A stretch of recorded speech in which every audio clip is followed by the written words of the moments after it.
These thoughts should be rejected and then continue to go on developing Metta continuously. Now your samadhi getting strengthened. When the power of concentration, samadhi becomes strong, such wandering minds will gradually lessen. If your samadhi is fully strengthened, your mind will cease to wander and remain fixed on the person to whom you transmit metta. So this is the upachara samadhi, access concentration, which is free from mental hindrances.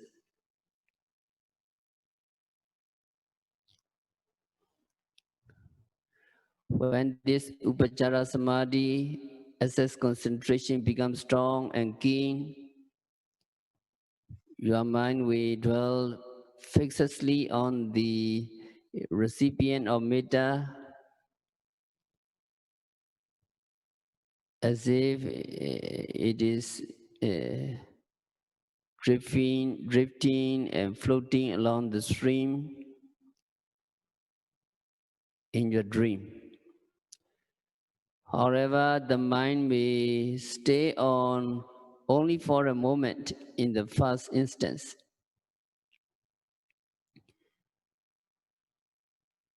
But when you carry on continuous development of metta, it may stay on the object for a duration of 1 minute, 2 minutes, up to even 1 hour and so.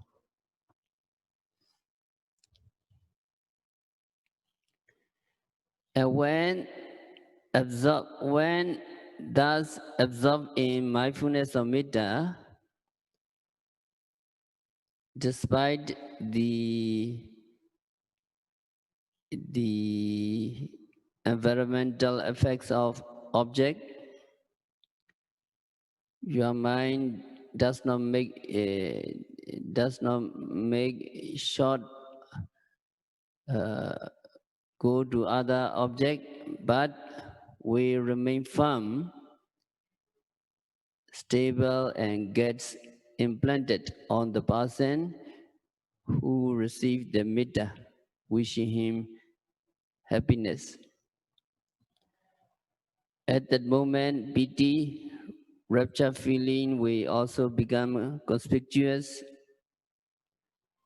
Vitaka and vichara, initial application, or aiming and vichara, sustained application, will become strengthened and obvious. Your whole body will become evidently buoyant, float, light and comfortable, and the stabilized mind becomes tranquil without going astray.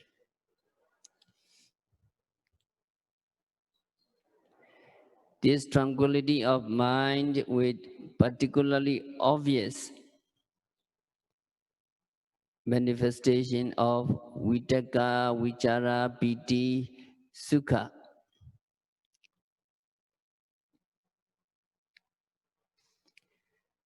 So this is the part of the attribute of the first jhana. These qualities are called the first jhana. In such an achievement is obtained, it is the attainment of first jhana. So there is a reason why Visuddhimagga has said that such a person can attain apana jhana even while developing metta. And the first jhana, having included the attributes of vitakka and vichara,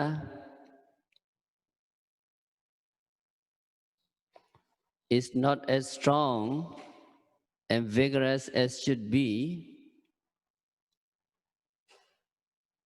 Even in the course of absorption or in jhana, if the high sound or sharp sound struck your ear, your mind may rise from jhana and then reach the sound, which is the sense object. That is why metta should be repeatedly developed towards the person on whom the mind is usually made to dwell, to create the tranquil jhanic mind without having vitakka and vichara. So you continue to develop metta and your samadhi gets strengthened.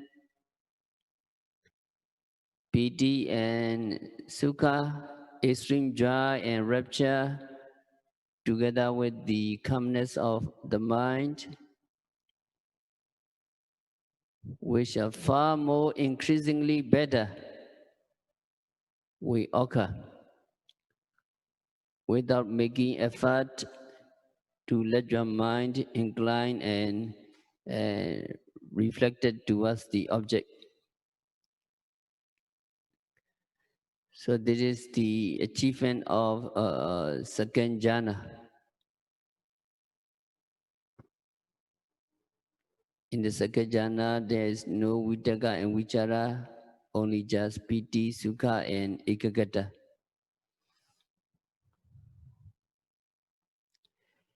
And at the moment of absorption of the jhana, intense delight or ecstasy is of the highest degree. If this extremely rapturous feeling, piti, is not desirable, continuous development and transmission of your metta should be made towards the usual recipient of metta. So when your concentration gets fully developed and strengthened, excellent mental happiness, sukha, and tranquility of mind, ekaggata, without piti, without rapture. Sukha and ekaggata will become obvious. That is the third jhana. This third jhana is the most exalted or the highest jhana among metta jhana.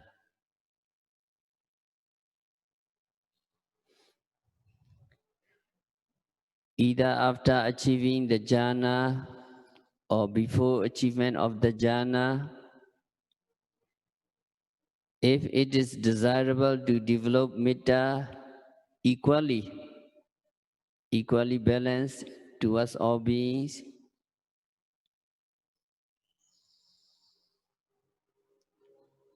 it may be developed and radiated on the most affectionate person.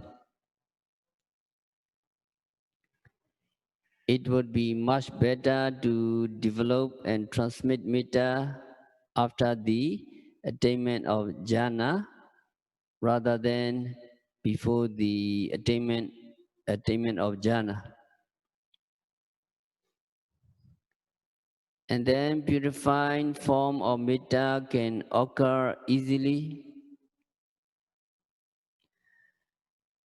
So after metta jhana has been achieved, in respect of the most affectionate person, development of metta may be made directing towards a neutral person.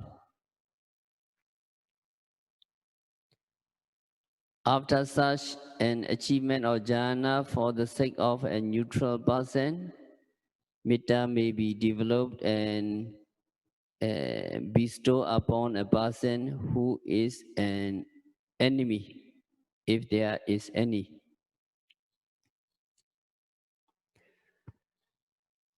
So metta equally develop metta equally balanced towards first the most affectionate person, and second neutral person, and the third enemy.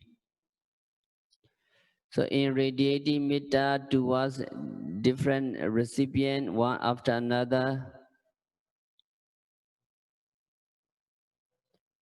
different kinds of feeling should be developed only after firm and gentle mind.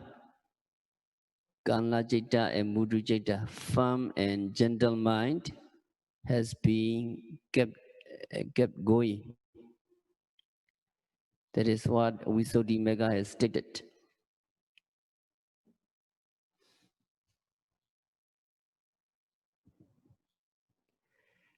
And the statement that the mind has been kept to become firm and gentle, in fact, it refers to the acquirement of Upachara Samadhi, assess concentration in the least.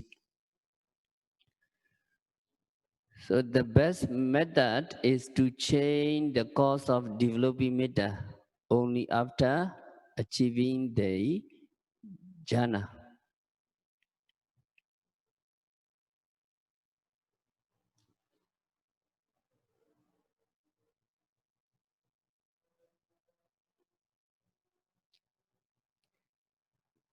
And then there are methods of reflection to subdue anger.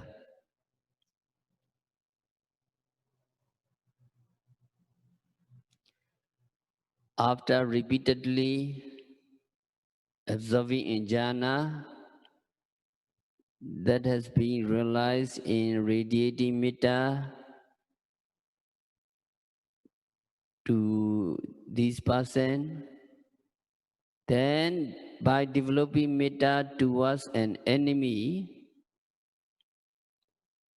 after arising from the jhana, if your anger cannot as yet be totally eradicated,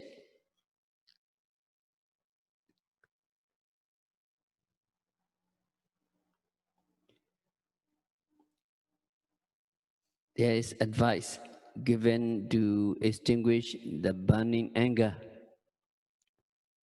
by reflecting and bearing in mind the exhortation that has been delivered by the Lord Buddha, citing a saw as an example.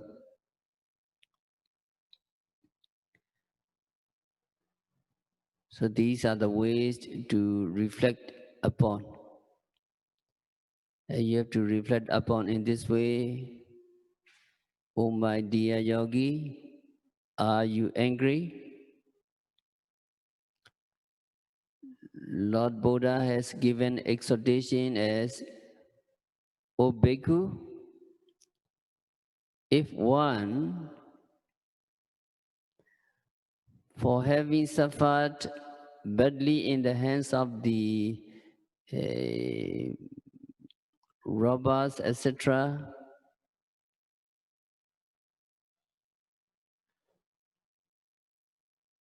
you are cruelly deprived of your bodily limbs, such as hands and feet, which have been cut off with a double-edged saw fixed with a handle at both ends. If you get angry, and if you has done wrong in retaliation against these robbers who have ill-treated you,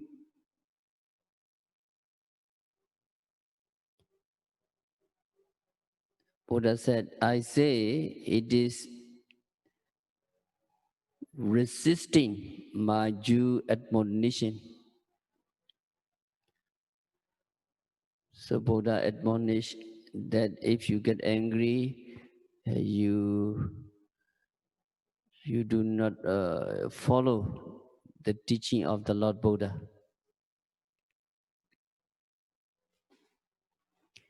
Next, if retaliation is made in anger or provocation against a person in whom anger has first arisen, the raging anger, which subsequently takes place in another as a reaction, is worse than the anger that has first occurred. Why? It is because the person who later becomes angry has knowingly followed the wrong footstep of the first man who gets angry. And Lord Buddha admonished that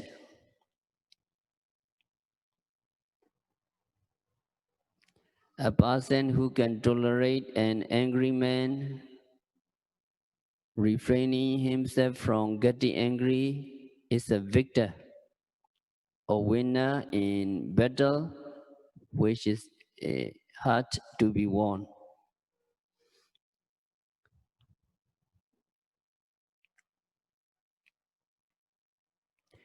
And then it has also been preached that if a bhikkhu who can remain calm or who can remain in mental peace without being angry, and who is fully aware of the fact that the other who provokes is an angry mood,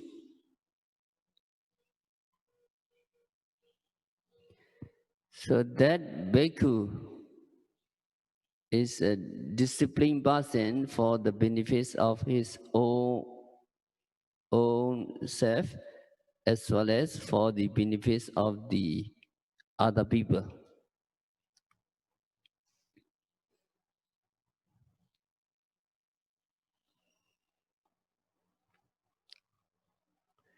And furthermore,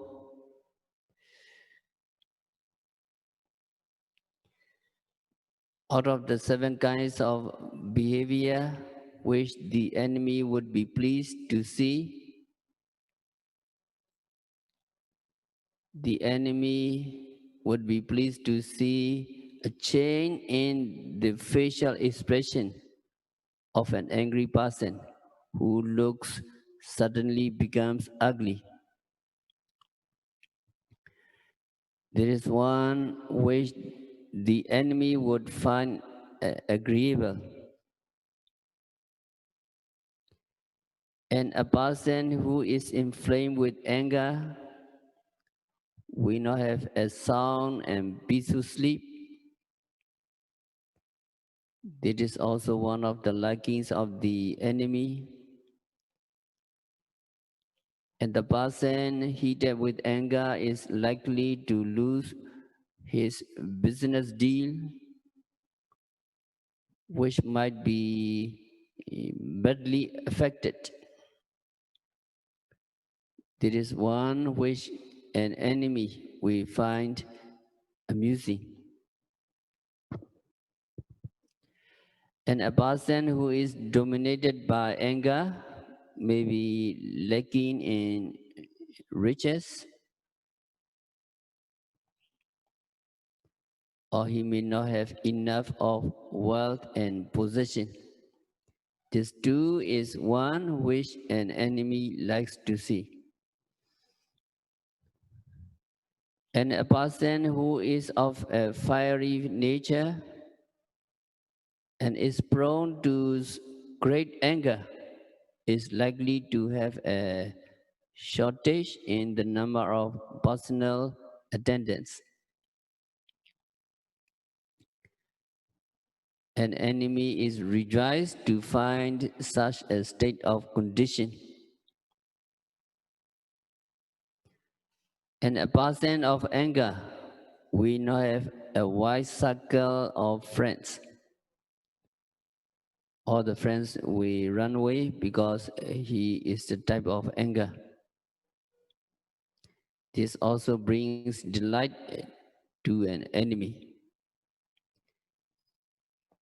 And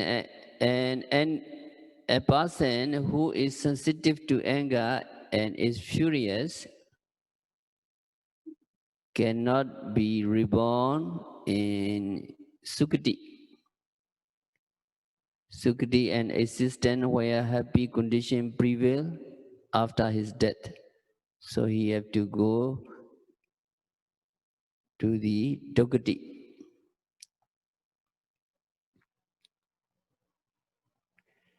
And the gist of this admonition is the teaching given to nurture the spirit of patience by repelling the force of anger so that the wishes of the enemy will not be fulfilled.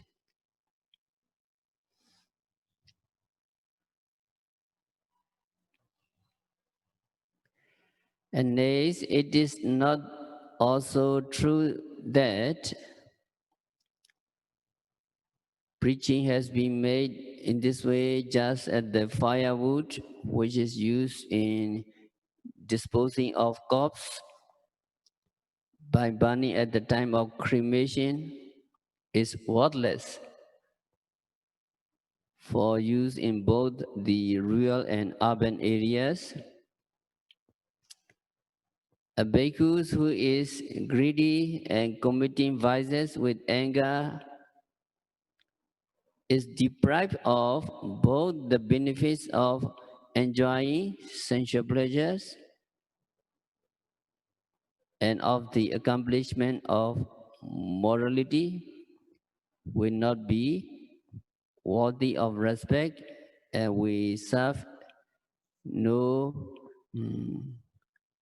no useful purpose in the role of a bhikkhu, both in towns and villages, that is in urban and rural areas.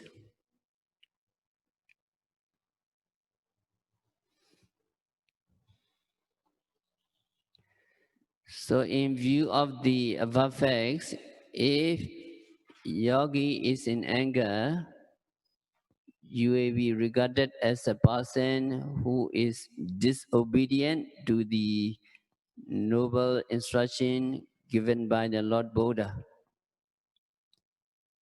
And you will be the loser in a battle which is difficult of winning a victory. And you will also be more vicious than the person who initially becomes angry. So yogi should reflect and think over seriously by teaching and reforming himself, and then exercise over his anger. And if by reflecting as such, anger cannot as yet be extinguished, do not think of and do not ponder upon the bad behaviors of the enemy, but instead let your anger subside by reflecting on the good points in his physical behavior, verbal behavior, and mental behavior. You need to reflect on the good points of that person.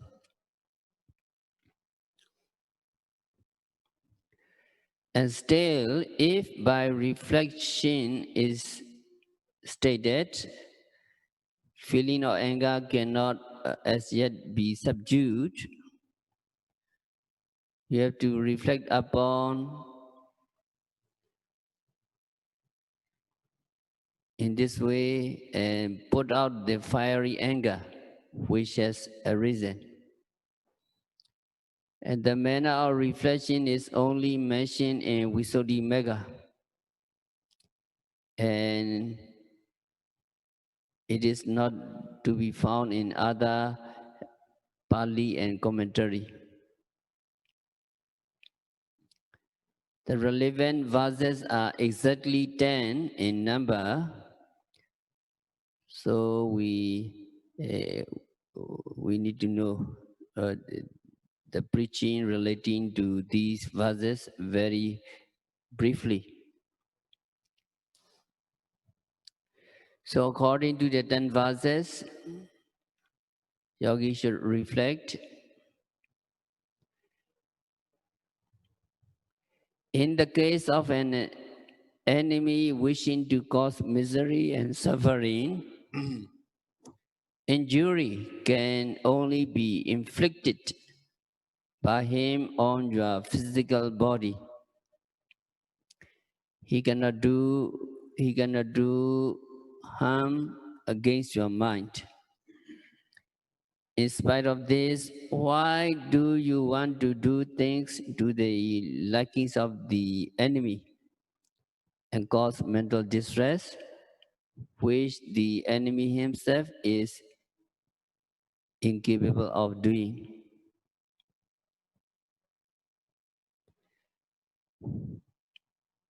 And you need to reflect, why can you reject the anger, which is likely to bring disastrous effect and no beneficial results?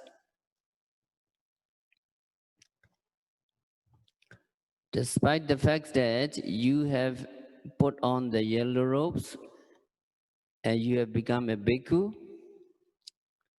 after abandoning all your friends capable of giving you a lot of advantages. So the yogi monk have to reflect in this way.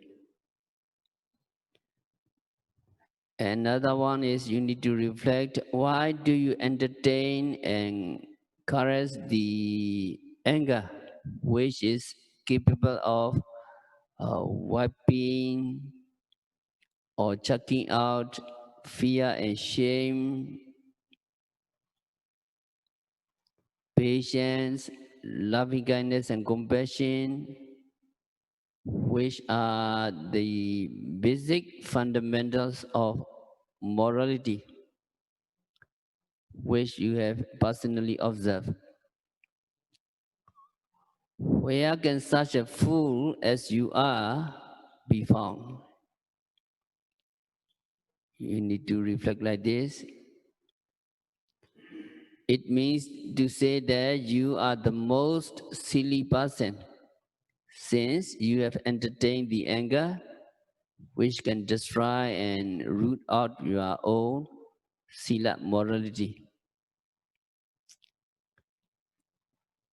If there is anger, your sila broken, and why should you accept and entertain the anger? Another reflection is, if you are angry against another for having done wrong to you, it is not true then that you who have so become angry is plotting to offend him in the same manner as has been done to you in retaliation.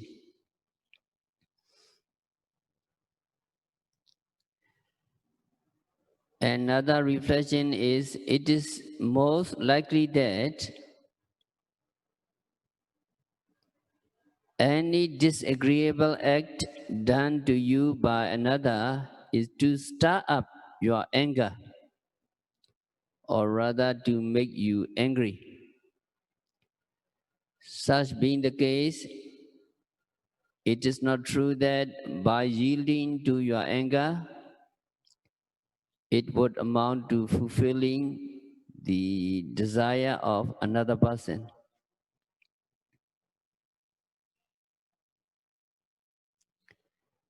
Another reflection is it is not quite sure that you who are angry will definitely make your enemy miserable. Hence, it is not true that even now, at present, you are treating your own good self by stirring up anger and causing misery to yourself.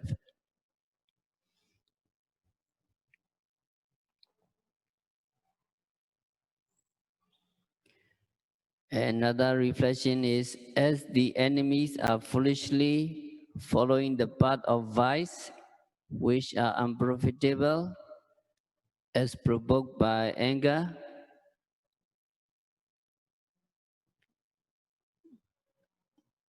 will there be any justification for you to commit wrongful acts as impulsed by anger, following the footstep of your enemies?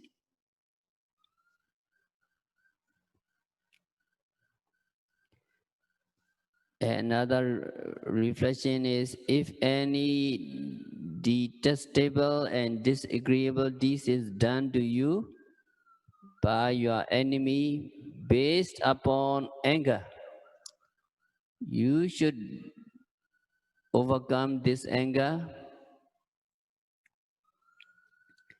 As a matter of fact, why do you unnecessarily cause strain to yourself with an angry feeling towards an individual human being who is not deserving of hatred?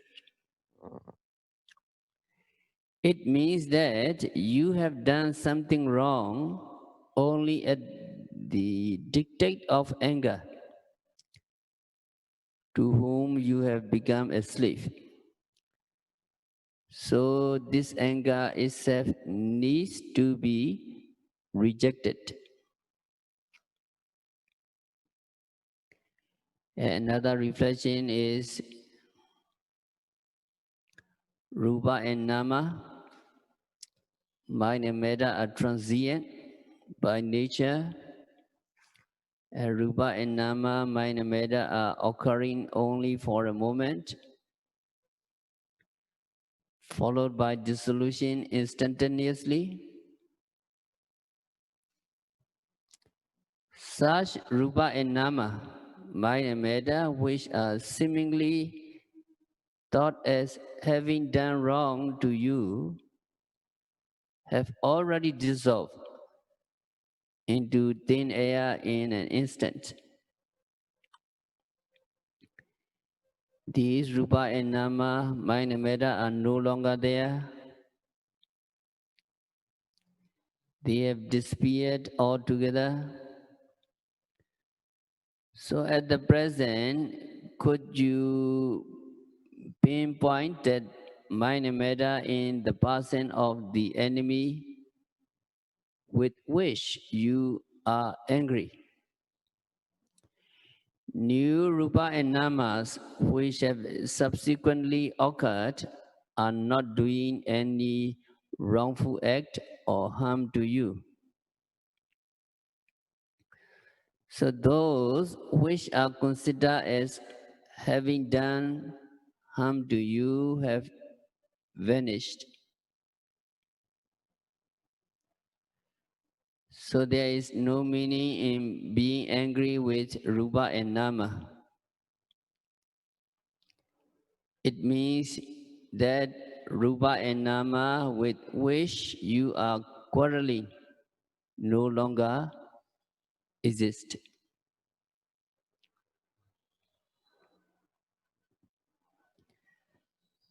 Another reflection is if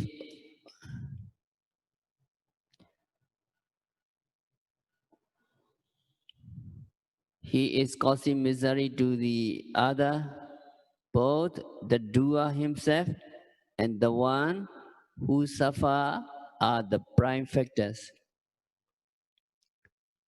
which bring about or produce the effect of misery.